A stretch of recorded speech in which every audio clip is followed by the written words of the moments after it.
Welcome everybody to the channel learn for exam. My name is Abhishek Kapoor और आज हम start करेंगे लॉजिकल रीजनिंग की टॉप 15 सीरीज की पहली क्लास।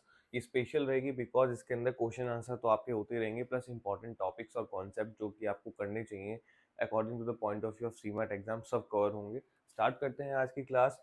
क्लास स्टार्ट करने से पहले हमारा व्हाट्सएप नंबर है।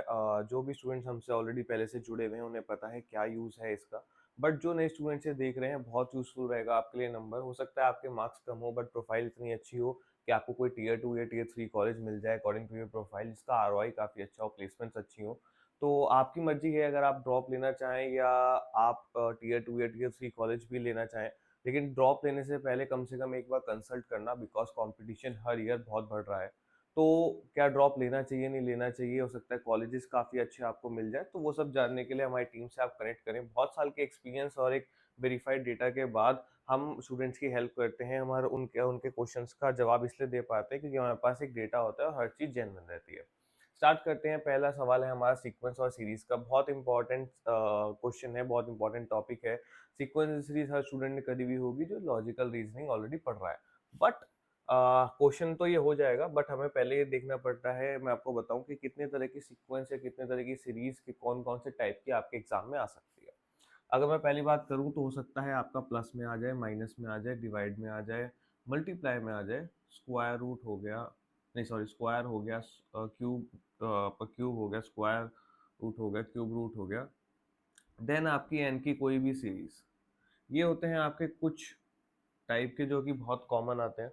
ये तो आपके कवर होंगे ही होंगे इन वीडियोस के अंदर। बस इससे और अच्छे अच्छे जो कि अच्छे लेवल के क्वेश्चन है, लेवल ऑफ डिफिकल्टी थोड़ी हार्ड भी रहेगी बिकॉज कंपटीशन बढ़ रहा है। तो मैंने वो एनालाइज करने के बाद सीमैट के लेवल तक तो रखा ही है, प्लस वन स्टेप फर्दर जो भी आपके कंपटीशन को मैच कर जाए, लेवल ऑफ डिफिकल्टी को मैच कर जाए, वो भी क्वेश्चन इसके अंदर है।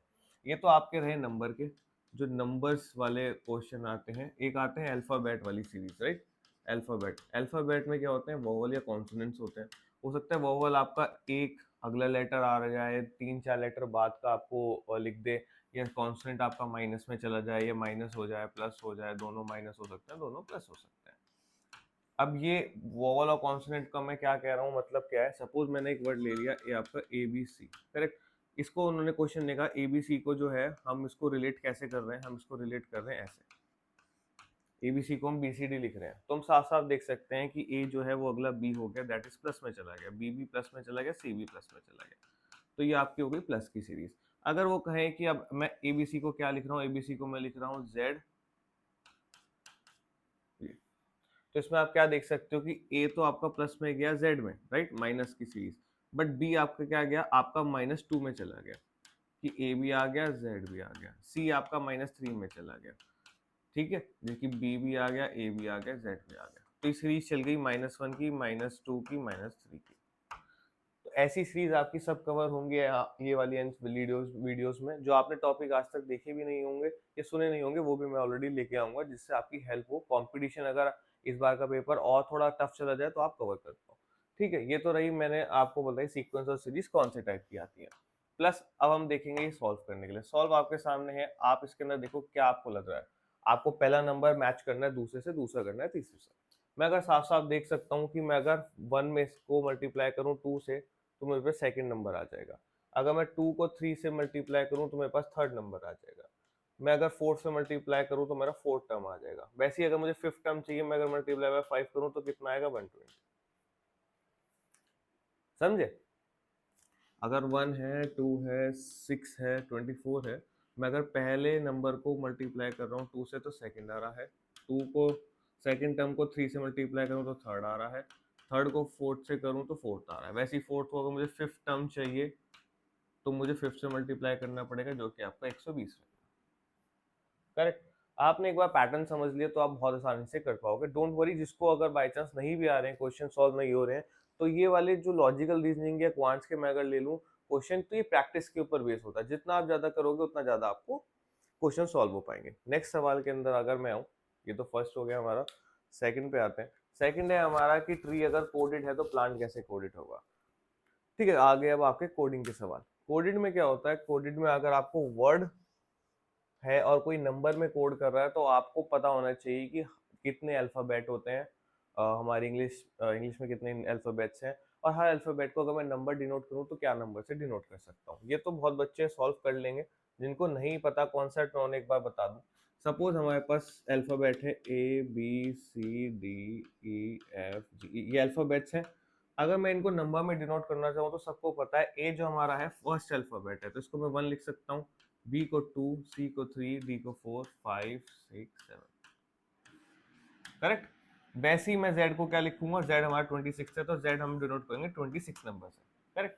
वैसे ही यहाँ पे सॉल्व करा गया है। अगर मैं देखूं कि वो क्या कह रहा है क्वेश्चन, तो ट्री है, ई हमने क्या देखा, ई हमारा फिफ्थ अल्फाबेट है तो इसलिए हमने 5 लिखा, राइट। मैं 5 लिख देता हूँ। टी जो हमारा है 20th अल्फाबेट है तो मैं इसे 20 लिख सकता हूँ। आर हमारा क्या है 18th नंबर का अल्फाबेट है तो मैं 18 लिख सकता हूँ। क्या ये बिल्कुल सेम दिख रहा है आपको यहाँ से? हाँ दिख रहा है। दैट मीन्स कि जो प्लांट कोडेड होगा वो उसके नंबर वाला कोडेड होगा, कि जो पी का नंबर है, एल का नंबर है, ए का नंबर है, उसके हिसाब से कोडेड है, कोड होंगे और ये उनमें से आपको आंसर सर्च करना है। ठीक है। ये दोनों सेम है तो इसके आगे एक बार 1 और लगा लो, अलग अलग हो जाएगा। ठीक है। तो प्लांट को अगर मैं देखूं तो टी को मैं 20 लिख सकता हूँ, एन को मैं क्या लिख सकता हूँ, एन हमारा कौन सा नंबर का अल्फाबेट है, 14th में का, राइट। ए हमारा 1 का है तो मुझे लास्ट का दिख रहा है 11420 आना चाहिए। ठीक है। पहले के दो ना भी करो कोई दिक्कत नहीं, हमें जल्दी भी करना है, टाइम भी हमारे पास कम है। तो मैं देख सकता हूँ 20 तो सब में है, 14 हमारा इसमें और इसमें है तो ये तो काट ही दो, और हमें उससे पहले 1 चाहिए, 1 हमारा डी के अंदर था जो कि मैंने लगाया था, मिस प्रिंट था, मिस प्रिंट क्या वहां था नहीं। ये तो हो गया आपका कवर्ड। ठीक है। ये आपके रहे क्वेश्चन नंबर 2। थर्ड पे आते हैं। थर्ड भी हमारा आपका सीक्वेंस का ही है, वही जो मैंने प्लस माइनस आपको बताया था। ये आप सॉल्व करो पॉज करके। ठीक है। जिसने कर लिया दैट्स ग्रेट। हम आगे चेक करते हैं वो क्या कह रहा है। अगर मैं देखूं तो हाउस आपके सामने है, उसको आगे क्या लिख रहे हैं, A P V R F. मैं देख सकता हूँ एच के बाद आई आता है, दैट इज प्लस में जा रही है सीरीज। ओ के बाद क्या आता है, पी आता है, प्लस में जा रही है। यू के बाद वी, एस के बाद आर, ई के बाद एफ, मतलब सारी प्लस में जा रही है सीरीज। तो आपकी टोटल ये प्लस की सीरीज है। ठीक है। मतलब अगला ही लेटर आ रहा है, +1 नहीं है, +2 नहीं है, +3 नहीं है, बिकॉज एच और आई के बीच में कोई गैप नहीं है, कोई लेटर का गैप नहीं है, तो प्लस सिर्फ ओनली 1 प्लस की सीरीज। वैसी स्मार्ट करनी है। टी के बाद क्या आता है, यू आता है, आर के बाद क्या आता है, एस आता है, ए के बाद आता है बी, तो लास्ट में क्या आना चाहिए, बी एस यू आना चाहिए। करेक्ट। बी एस यू कहाँ लिखा है, बी एस यू यहाँ लिखा है, तो ऑप्शन नंबर 1। ठीक है। ये थी आपकी सीरीज की, सीक्वेंस वाली सीरीज की आपके। नेक्स्ट क्वेश्चन पे देखें तो वही कोडेड का दूसरा आ गया, how will science will be coded. इसे पॉज करो, सॉल्व करो। वैसे ही आपको करना है, आपको देखना है कंप्यूटर कैसे कोड करा गया है, क्या प्लस की सीरीज है, माइनस की है, कितना गैप है, कितना नहीं। ठीक है। अगर मैं देखूं बच्चों ने जो कर लिया दैट्स ग्रेट। मैं एक बार चेक करता हूं। कंप्यूटर है D Q O V X U F V, correct.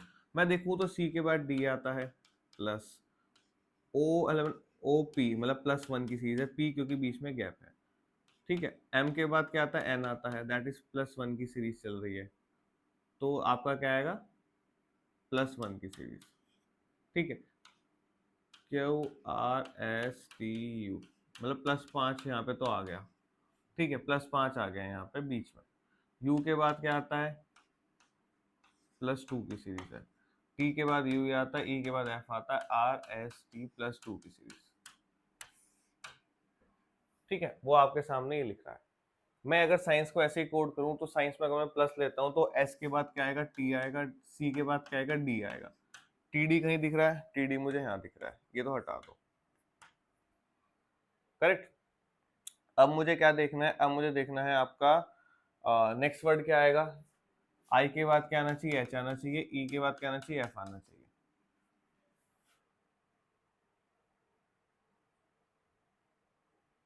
अच्छा सॉरी, आई के बाद क्या आना चाहिए, जे आना चाहिए, सॉरी, जे और एफ, आई जे एफ, और आपके बाद फिर ई के बाद क्या आना चाहिए, ई के बाद आपका आना चाहिए डी, सी के बाद आना चाहिए डी, ई के बाद आना चाहिए एफ। ठीक है। तो हम क्या देख सकते हैं साइंस का, अगर मैं थोड़ा खुला खुला लिख दूं, आपका जो ये सीरीज है ना, ये +5 की सीरीज, ये +5 की नहीं होनी चाहिए, राइट। ये आई गेस कोड गलत लिखा हुआ है, ठीक है। इसको हम +1 की सीरीज ही लेके चलेंगे, ये +5 की सीरीज नहीं होनी चाहिए यहाँ पे ना। +5 ये +1 की सीरीज चलती रहेगी, +1 की सीरीज, +1 की सीरीज। तो अगर मैं इस क्वेश्चन के ये वाला छोड़ दो, ठीक है। अब हम इसको कॉन्सेप्ट पहले क्लियर करते हैं, ठीक है। ये तो आप कर ही लोगे सॉल्व, कोई दिक्कत नहीं है। सपोज एन एग्जांपल आपको सिर्फ टॉपिक समझाने के लिए मैं अगर लूं, मैं कंप्यूटर को, इसको छोड़ दो कोड, मैं एक नया कोड आपको बना के देता हूँ, आपको उसके हिसाब से ये साइंस सॉल्व करना है, ठीक है। ऑप्शन छोड़ दो, ऑप्शन कुछ नहीं, आपको आंसर लिखना है, आपको देखना है, मैच करना है जो मैं सॉल्व करूंगा कि आंसर सेम आ रहा है नहीं आ रहा, ठीक है। कंप्यूटर अगर लिखा है, मैं कंप्यूटर को क्या कोड कर रहा हूँ देखना, कंप्यूटर में क्या लिख रहा हूँ तो देखना, ठीक है। मैं लिख रहा हूं आपका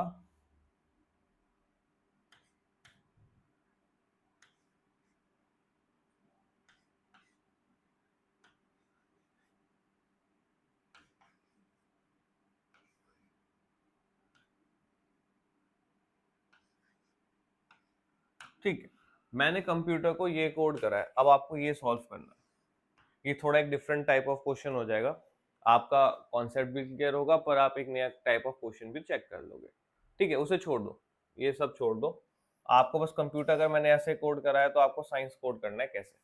पॉज करो, देखो कैसे हुआ है कोड, ठीक है। जिसने कर लिया दैट्स ग्रेट। अब मैं देख रहा हूँ, मैं देख सकता हूँ कि टी है पहला लेटर, मैं देख रहा हूँ सी और टी में कितना गैप आता है। सी टी में देखो तो बहुत सारे नंबर का गैप है, एक बार चेक करते हैं।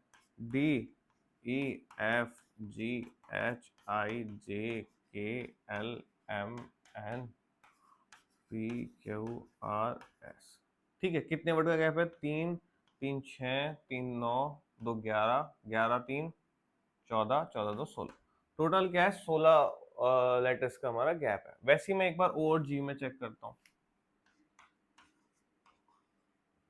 ठीक है। ओ और जी में अगर मैं देखूं तो मुझे दिखेगा ये तो माइनस में जाएगा, क्योंकि जी के बाद आपका जैसे ओ आता है, तो अगर मैं माइनस में लेना चाहूँ या प्लस में लेना चाहूँ, दोनों चेक करना पड़ेगा,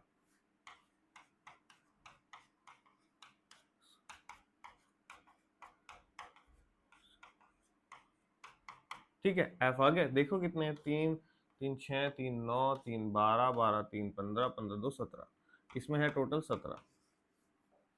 इसमें कितने थे? 3 3 6 3 9 2 11 11 5 16, इसमें 16 का गैप है, उसमें 17 का गैप है, करेक्ट। मैं एक बार एम भी चेक करता हूँ, मुझे थोड़ी लग रही है सीरीज की 16 वर्ड का गैप है, 17 का है, 18 का है, ऐसा हो सकता है क्या? करने को आप एक बार चेक कर सकते हो, बट अब इसमें क्या ट्विस्ट है, क्या आपको चेक करना है, हमेशा हर सीरीज आपकी अगले से अगला वर्ड नहीं चलेगा, हो सकता है डायगनली भी चले। मैं देखूंगा कि सबसे शॉर्ट डिस्टेंस कहाँ पे पड़ रहा है, सबसे पहले तो ये बात, ठीक है। जैसे 16 17 है तो मैं एग्जाम के अगर एनालाइज करूं तो इतना वर्ड नहीं आते, क्या आएगा अगर मैं देखूं तो आर के बाद मुझे पता है एस का गैप करके टी आता है, करेक्ट। +1 का अगर मैं करूं तो आपका आर एस टी टी आता है। वैसे ही अगर मैं ई देखूं तो ई के बाद +1 का गैप करने के बाद जी आता है, राइट। अगर मैं एफ, यहाँ पे गैप हुआ ना, यहाँ पे क्या गैप हुआ? एस, दोनों +1 में चल रहे हैं। मैं यू का देखूं आपका, हाँ टी का देखूं तो टी के बाद क्या आता है? टी के बाद आपका यू का गैप आता है और वी आता है, राइट। मतलब इसमें भी +1 का गैप है। यू के बाद देखूं तो वी का गैप आता है आपका, फिर डब्ल्यू आ जाता है, इसमें +1 है। वैसे ही पी के बाद R M M N O, एक एन के बाद ओ और सी के बाद डी का गैप आता है तो ई आ जाता है। दैट मीन्स कि डायगनली चल रहे हैं। ये 16 17 वर्ड आप आगे देख सकते हो सकता है 18 भी आ जाए, 19 भी आ जाए, बट क्या आना पॉसिबल है? हो सकता है पॉसिबल हो, 16 17 भी आप कर सकते हो, बट मैं वो चेक नहीं करूंगा, मैं पहले देखूंगा शॉर्टेस्ट डिस्टेंस। शॉर्टेस्ट में देख रहा हूँ कि डायगनली हमारा +1 की सीरीज चल रही है, ठीक है। वैसे ही मैं साइंस करूंगा। साइंस का अगर मैं चेक करूं तो साइंस मेरा यहाँ लिखा हुआ है, ठीक है। साइंस लिख दिया। अगर मैं देखूं तो ई के बाद क्या आना चाहिए? जी आएगा, क्योंकि एफ हमने बीच में छोड़ दिया क्योंकि +1 की सीरीज चल रही है, ठीक है। वैसे सी के बाद क्या आना चाहिए? ई आना चाहिए, क्योंकि डी हमने छोड़ दिया, +1 की सीरीज आनी चाहिए। एन के बाद क्या आना चाहिए? पी आना चाहिए, क्योंकि ओ हमने छोड़ दिया। ई के बाद जी आना चाहिए, एफ हमने छोड़ दिया, राइट। आई के बाद क्या आना चाहिए, के आना चाहिए, जे हमने छोड़ दिया। वैसे ही सी के बाद क्या आना चाहिए, सी के बाद हमने डी छोड़ दिया तो ई आना चाहिए।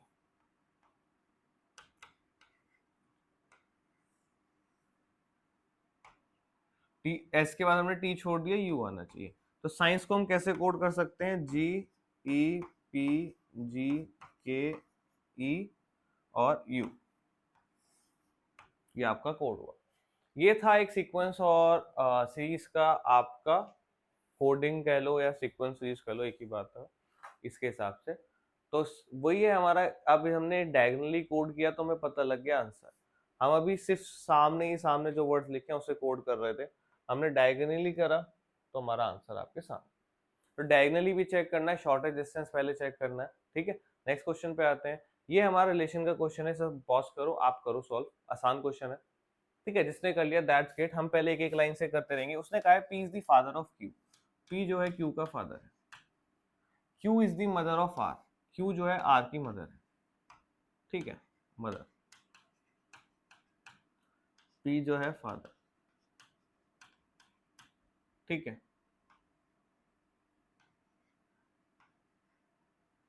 ठीक है।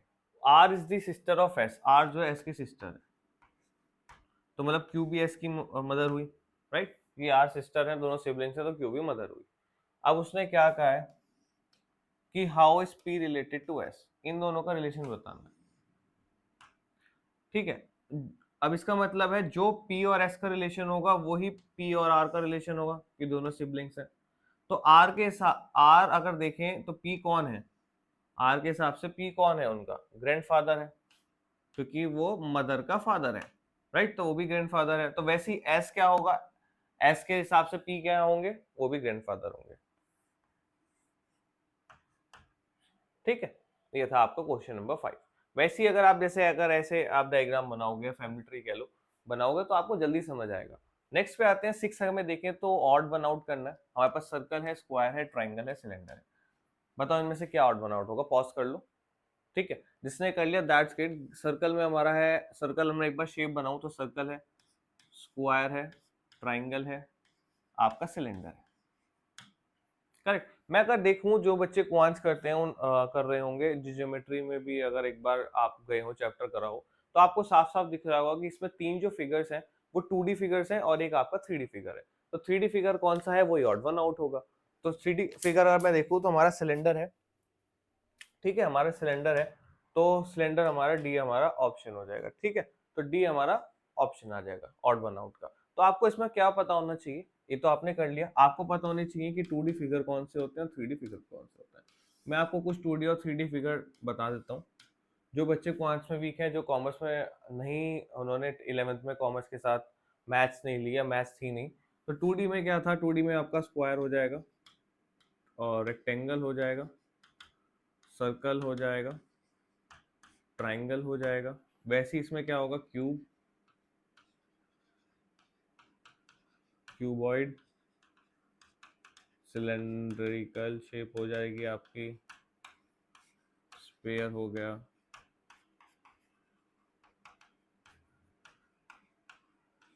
हेमिस्फीयर। ये कुछ 2D और 3D शेप है जो आपको पता होनी चाहिए। प्लस सारी 2D और 3D शेप चेक कर लेना, बिकॉज ऐसे odd one out logical reasoning में आते रहते हैं। नेक्स्ट पे आते हैं, हमें रिलेशन बताया गया है क्लॉक और टाइम का, वैसे थर्मामीटर का भी हमें रिलेशन निकालना है इन चार ऑप्शंस में से। अगर मैं चेक करूं, पॉज करो, सॉल्व करो, बहुत बच्चों ने कर भी लिया होगा, ठीक है। जिसने कर लिया दैट बहुत अच्छी बात है। अगर मैं देखूं तो क्लॉक और टाइम का रिलेशन साफ साफ सब बच्चों को पता होगा कि टाइम कौन बताता है, क्लॉक हमें टाइम बताती है। थर्मामीटर हमें क्या बताएगा, थर्मामीटर में टेम्परेचर बताएगा। बुखार में जब हम थर्मामीटर यूज करते हैं तो क्या बताएगा, टेम्परेचर बताएगा। तो ऑप्शन नंबर सी तो करेक्ट है। बाकी ये जो क्वेश्चन है ये आपका मेजरमेंट डिवाइस का क्वेश्चन है, ये पर्टिकुलरली मेजरमेंट डिवाइसेस का क्वेश्चन है। आपको मेजरमेंट डिवाइसेस पता होने चाहिए। जैसे कि अगर मैं बाकी ऑप्शन देखो तो हीट का मेजरमेंट डिवाइस कौन सा होता है, मर्करी, मैं कौन सा डिवाइस यूज करूं कि मुझे मर्करी का लेवल या मर्करी पता लगे। प्रेशर को नापने के लिए मैं कौन सा डिवाइस यूज करूं।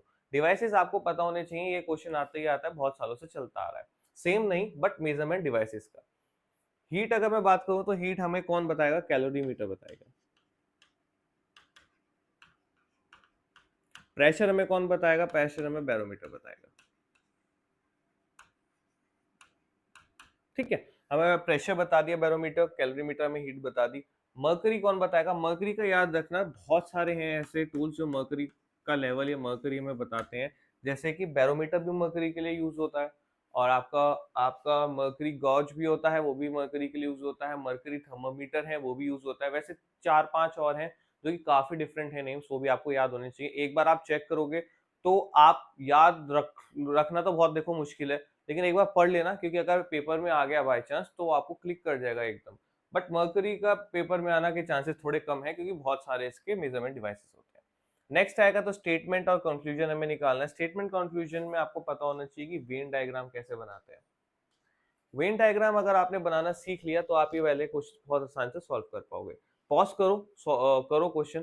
ठीक है, ठीक है, बहुत सारे बच्चों ने अगर कर लिया होगा तो अच्छी बात है, मैं वरना आपको बताता हूँ कैसे होते हैं क्वेश्चन। ठीक है, अब इसमें हम एक एक लाइन अगर पढ़ें तो ऑल पेंसिल और आर द पेन्स कह रहे हैं, मतलब हर पेंसिल पेन है। मैं अगर पेंसिल का एक गोला बनाऊं कि ये देखो ये तो पेंसिल, उसने कहा है सारी पेंसिल जो है पेन है। ठीक है, मैंने तभी इसके बाहर एक और गोला बना दिया कि पेन का। अब इस समय क्या पता लग रहा है कि सारी पेंसिल जो जो है पेन है। करेक्ट।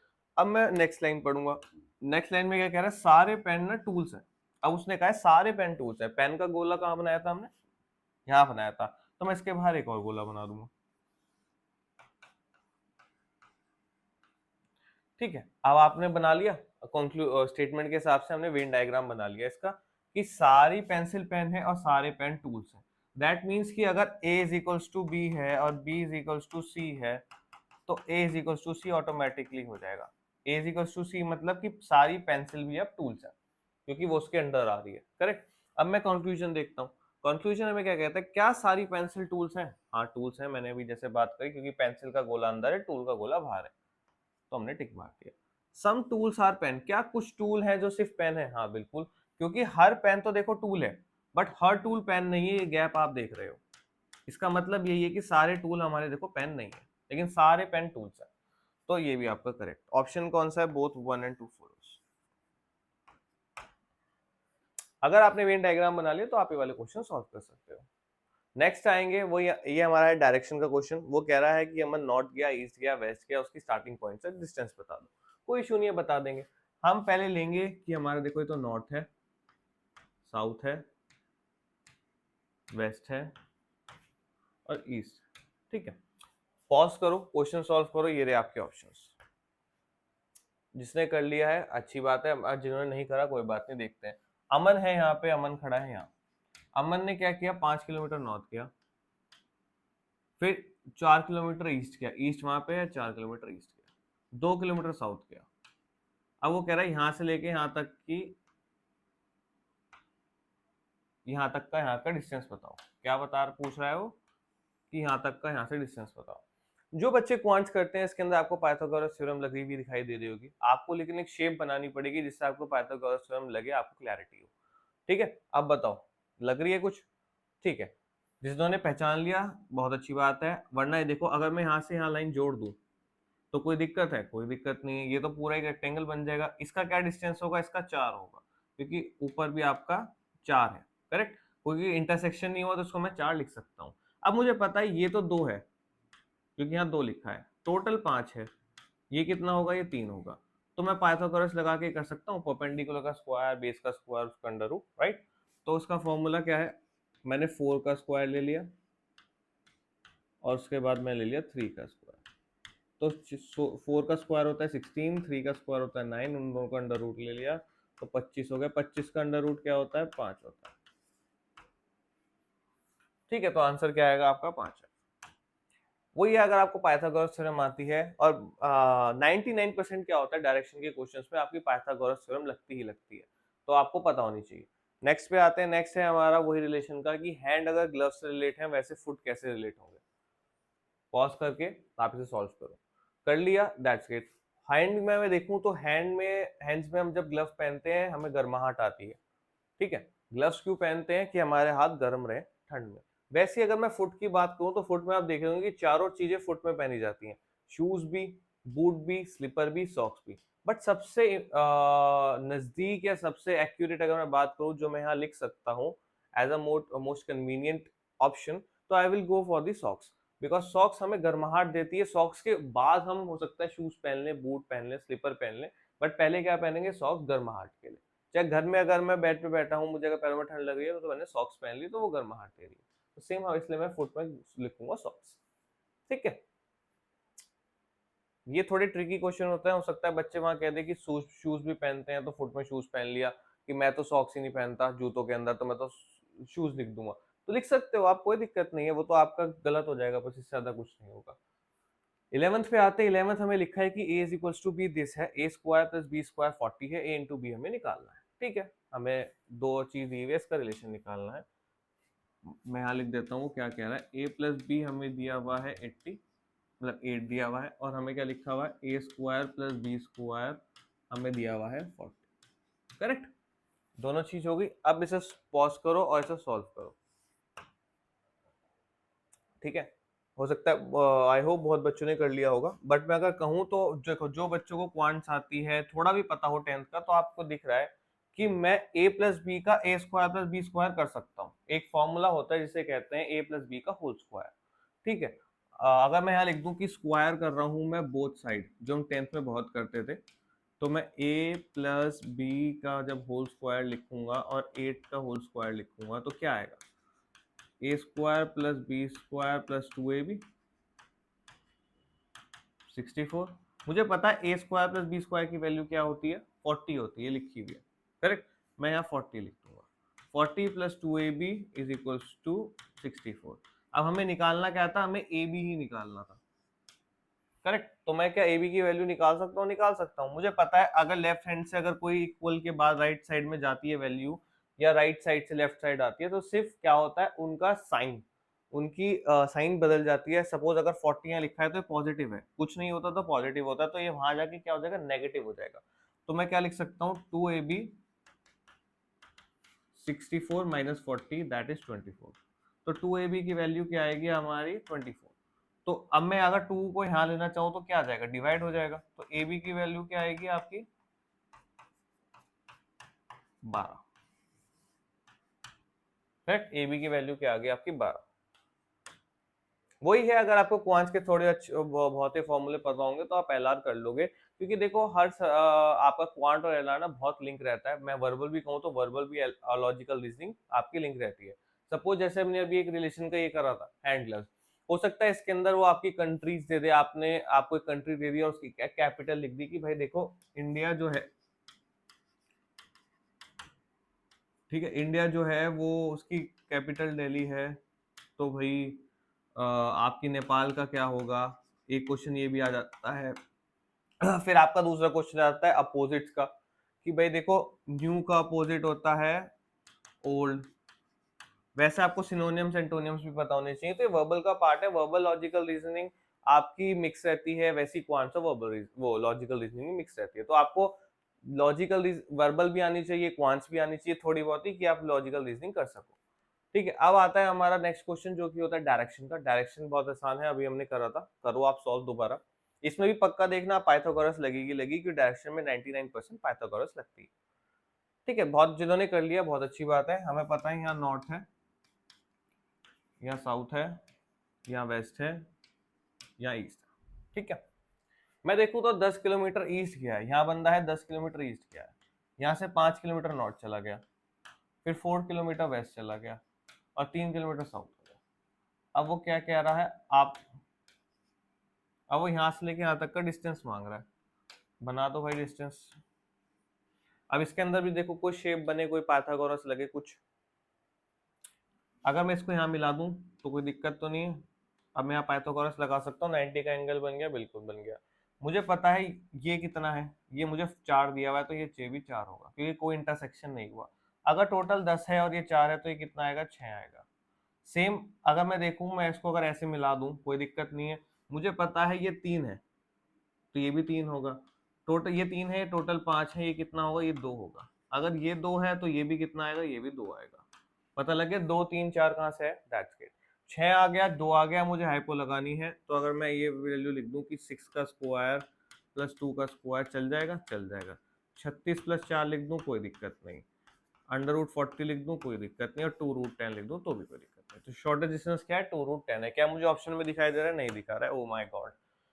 तो मुझे ऑप्शन में क्यों नहीं दिखाई दे रहा है? क्योंकि इसमें बच्चों को थोड़ी क्वांट्स आनी चाहिए, जिसकी मैं अभी आपको बात कर रहा था। क्या आनी चाहिए? आपको रूट 10 की वैल्यू पता होनी चाहिए। अगर आपको रूट 10 की वैल्यू नहीं पता तो आप ये क्वेश्चन नहीं सॉल्व कर सकते। Tata bye bye. ठीक है, तो रूट 10 की वैल्यू तो मैं आपको बता दूंगा, बट मैं आपको कुछ और रूट्स बता रहा हूँ जो आपको पता होने चाहिए। अगर आपने अभी तक वो रूट्स नोट नहीं करे हैं ना उनकी वैल्यू, तो प्लीज आप जहाँ क्वांट्स के नोट्स लिखते हो वहां पे आप साफ साफ रूट 2 रूट जो भी रूट बताऊंगा उसकी वैल्यू लिख लेना सर्च करके। ठीक है, आपको एक तो रूट 2 की वैल्यू तो पता होनी चाहिए, रूट 3 की वैल्यू पता भी होनी चाहिए, रूट 5 की वैल्यू पता होनी चाहिए, रूट 7 हो गया, रूट 11 हो गया, रूट 13 हो गया, रूट 15 हो गया। ये रूट्स की तो आपको पता ही होनी चाहिए। रूट 10 की तो मैं आपको भी बता दूंगा। इन्हें सर्च करो, अपने उस कॉपी पे लिखो। रूट 10 जिसको वैल्यू नहीं पता मैं बता देता हूँ।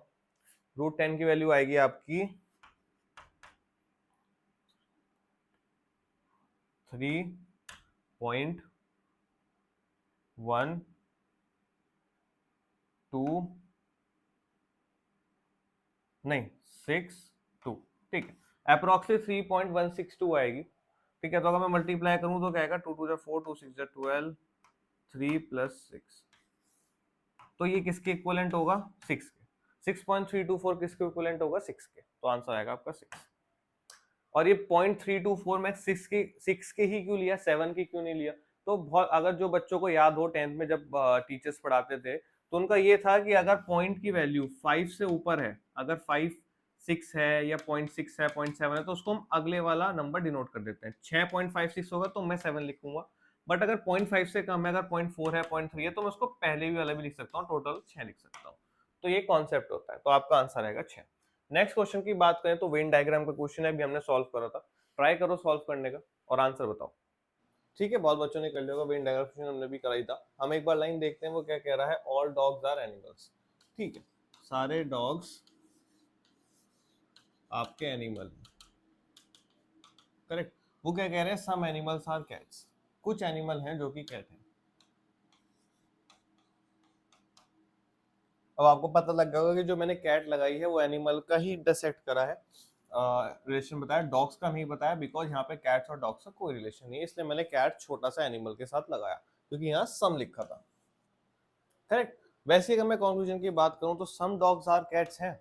डॉग्स और कैट्स का तो कोई रिलेशन ही नहीं है। ऑल कैट्स एनिमल्स हैं? नहीं, ऑल सारी कैट्स तो एनिमल नहीं है। अगर होती तो कैट यहाँ पे होती, बट नहीं है ना, क्योंकि सम है। दैट मीन्स कि आपका कोई भी फॉलो नहीं करेगा, नीदर वन नीदर फॉलोस। ये था आपका क्वेश्चन वेन डायग्राम का, जिसने सॉल्व कर लिया, बहुत बढ़िया बात। नेक्स्ट क्वेश्चन पे आते हैं। सॉल्व करो। आपका वो है कि आप कहाँ पे लिख रहे हो, मिडल में चेक करना है। डायरेक्शन का क्वेश्चन नहीं है, बट आपका बहुत इंपॉर्टेंट क्वेश्चन रहेगा। ठीक है, ये तो अभी आपको दिखेगा कि ये तो सिंपल सा है, बट इसके अंदर बहुत हार्ड वाले लेवल ऑफ डिफिकल्टी वाले भी आपके सामने आते रहेंगे, डोंट वरी। ठीक है, सॉल्व करो पॉज करके। ऑप्शन आपके पास ये है। ठीक है, जिसने कर लिया बहुत अच्छी बात है। अगर मैं देखूं तो P Q R S T 5 members हैं। उन्होंने कहा है कि पी जो है is to the left of Q. P जो है वो क्यू के लेफ्ट में है। ठीक है, ओके, लेफ्ट में है। But to the right of R, but R के right. S is to the right of Q. S तो है जो क्यू के राइट में है। But to the left of T, but to the left of T. Left of the T, but किसके लिए लगा है? बट लगा एस के लिए। तो यहाँ हो गया। मिडल में आपको दिख रहा है क्या है? मिडल में क्यू। Option number B. बस इतना सा सवाल था। ठीक है, ये आपका तब इसलिए हुआ क्योंकि हम ये मान के चल रहे हैं कि जो सारे बच्चे हैं वो नॉर्थ की तरफ फेस कर रहे हैं, इधर की तरफ फेस कर रहे हैं, मतलब यहाँ। इसलिए सबका लेफ्ट इधर ही है, सबका राइट इधर ही है। नेक्स्ट क्वेश्चन पे आते हैं। हमारा लास्ट क्वेश्चन है सीरीज का। अब हमने सर्कल में बिठाया P Q R S T को। हमने सर्कल में बिठाया P Q R S T को, हमें चेक करना है। ठीक है, क्वेश्चन पॉज करो, सॉल्व करो। जिसने कर लिया बहुत अच्छी बात है। P sitting to the immediate left of the Q. उसने कहा है कि क्यू के इमीडिएट लेफ्ट पे क्या बैठा है? पी। हम देख रहे हैं कि सब इधर बैठे हैं। तो 1 2 3 4 5, ये है टोटल, वेरी गुड। अब उसने कहा T is not the adjacent to R, T जो है आर के साथ नहीं बैठता।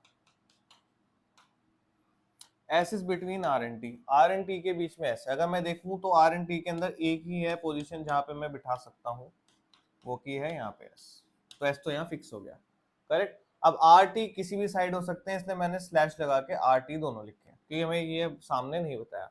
वो क्या कह रहा है, who is sitting opposite to the Q, Q के अपोजिट कौन बैठा है, क्यू के अपोजिट कौन बैठा है, आपके सामने ऑप्शन है, क्या वो आर बैठेगा या टी बैठेगा। आर और टी तो क्यू के अपोजिट बैठ ही नहीं सकता, करेक्ट। आर और टी जो है क्यू के अपोजिट नहीं बैठ सकता, तो आर टी छोड़ दो, राइट। और अगर मैं बात करूं तो अपोजिट क्यू के कौन बैठा है,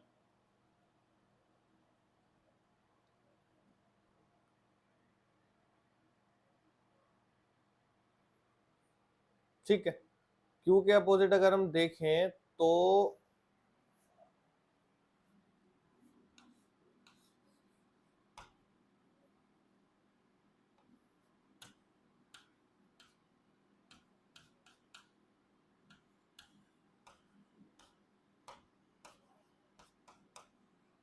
देखें तो ऑप्शन आएगा आपका एस का। मैंने स्टार शेप बनाई है, तो स्टार शेप में अगर देखें तो अपोजिट ही हो गया, अपोजिट ही हो गया, करेक्ट। तो ऑप्शन क्या आएगा, एस, ठीक है। वैसे तो ये क्वेश्चन आपका आना नहीं चाहिए था अपोजिट का, बिकॉज इसमें अगर इक्वल नंबर होते, 6 लोग होते तो अपोजिट हम एक बार को मान सकते थे, अपोजिट हो जाते, क्योंकि 6 अगर हो जाते तो ये देखो फिर शेप बनती है आपकी ऐसी 1 2 3 4 5 6, तो इसलिए सब अपोजिट बैठ सकता है। बट अभी ये नहीं है, तो हम सिर्फ ये मान रहे हैं कि ये इसका अपोजिट है, ये इसका अपोजिट है, इसके अपोजिट कोई नहीं बैठा। वैसे 6 का आना चाहिए था, हो सकता है कोई क्वेश्चन में दिक्कत हो, मैं एक बार चेक कर लूंगा। बट अगर मैं अभी 5 को लेके ही चलूं तो सिटिंग अपोजिट सबसे अच्छा ऑप्शन रहेगा आपका एस, ठीक है, आपका ऑप्शन रहेगा एस। ये थे आपके 15 क्वेश्चन की सीरीज। अब ऐसी सीरीज आपकी रेगुलर आती रहेगी इसी चैनल पे, जिसके अंदर लेवल ऑफ डिफिकल्टी देखो इंक्रीज होती रहेगी, जो कि सी मैट के लेवल का तो आएगा बस 1 स्टेप फर्दर आएगा। ये नंबर मैंने आपको पहले ही बताया था, जिन्होंने नोट नहीं किया दोबारा कर लो, बहुत इंपॉर्टेंट है। आपको एडमिशन प्रोसीजर में गाइडेंस मिलेगी, प्रोफाइल आपकी अच्छी चेक करने के बाद आपको कौन से बेस्ट कॉलेज मिल सकते हैं वो भी पता लगेंगे, प्लस वेरीफाइड डेटा रहेगा, जेन्युइन डिटेल्स रहेंगी जो हमारी टीम आपको प्रोवाइड करेगी। प्लस सब ये फ्री ऑफ कॉस्ट है, इसका कोई चार्ज नहीं है। आपको जितने क्वेश्चन पूछने हैं, जब तक आप क्वेश्चन आपके मन में आता है तब तक आप पूछ सकते हो, हमारी टीम आपकी डेफिनेटली हेल्प करेगी। और मैं ये भी अपनी पर्सनली आप ये चेकआउट करता हूँ रात के 9 बजे से पहले, कि आप जितने भी मेरे पास क्वेरीज आई हैं, डाउट्स आए हैं बच्चों के सुबह से लेके, वो सबके कम से कम आंसर तो हमारी टीम कर रही हो, बिकॉज बहुत सारी लीड होती है। समझो रोज के 300-400 हमारे पास क्वेश्चन आते हैं डिफरेंट डिफरेंट स्टूडेंट्स के, कि भाई मेरी प्रोफाइल ये है, सो आंसर देना बहुत मुश्किल रहता है। बट मैं डेफिनेटली ये एश्योर करता हूँ कि सबको एक ना एक आंसर आपको मिले, कि आपकी प्रोफाइल चेकअप हो रही हो, हमारा सॉफ्टवेयर चेक कर रहा हो या हम चेक कर रहे हो, लेकिन आपको आंसर जरूर मिले। ऐसा नहीं है कि आपका जो मैसेज है वो पेंडिंग में रह जाएगा, ठीक है। तो नंबर सेव कर लो। प्लस ये हमारा व्हाट्सएप चैनल है, व्हाट्सएप चैनल ये ज्वाइन करोगे तो बहुत स्टूडेंट्स ऑलरेडी कर रखा है, approx 5000 plus students already enrolled हैं इस व्हाट्सएप चैनल पे। एक तो गुरप्रीत सर अपडेट्स देते रहते हैं, ठीक है, अपडेट देते रहते हैं, जैसे कि एनमेट की अभी विंडोज आई थी, स्नैप का हो गया, बहुत चीजों के अपडेट्स होते हैं। लाइव लेना देखो हर बार पॉसिबल नहीं होता, कि पूरा डे हैक्टिक होता है, बहुत सारे काम होते हैं। कोशिश तो बहुत करते हैं कि लाइव ले लें, लेते भी हैं, बट कुछ ऐसी डिटेल जो एकदम देनी पड़े स्टूडेंट्स को, तो हम वो इस चैनल पे दे देते हैं और बच्चों के पास वो डिटेल पहुंच जाती है।